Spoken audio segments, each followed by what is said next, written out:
भूमिकंप तांडवरे छारखार तुर्की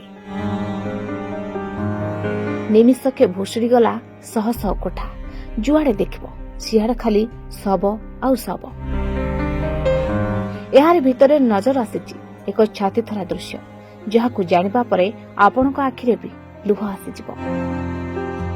कुहाଯାଏ रखे हरित मारे किए और आज उक्तिर सत्यता सामना को आसीची।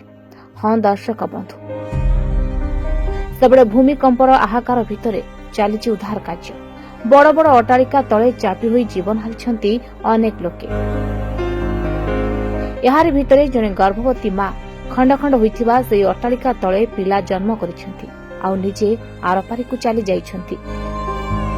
तेबे एही समय जने उद्धारकारी व्यक्ति हठात देखिबाकू पाइले जे एक नवजात शिशु पड़ी रही एवं शिशुटीर नाभि महिला शरीर सह संजोग रही। तुरंत शिशुटीर नाभि काटी उद्धार करा जायथिला।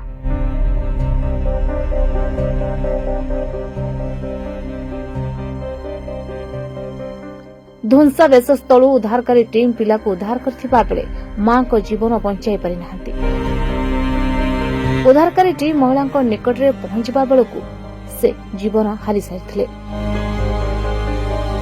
केवल एक घटना नुहे भूमिकंप तुर्की एवं सीरिया एपरी अनेक घटना घटी जाइछि जहा जानिबा परे आपण निजर कोह रोकी पारिबे नाही। तुर्की एवं सीरिया रे भूमिकंप जोगु एपर्यंत 7,800 रु अधिक लोकंक मृत्यु होइथिबा बेले 30,000 रु अधिक आहत होइछंती। भूमिकंप रे मृत्युवरण करिथिबा लोकंक संख्या आहुरी बढ़िबो बोली आशंका करा जाउछि। हजार हजार भंगा बिल्डिंग तलू लोकंकु खोजी बाहर करिबा कार्य एबे भी जारी रहिछि। भारत समेत अनेक देश सहायतार हाथ बढ़ाइछंती।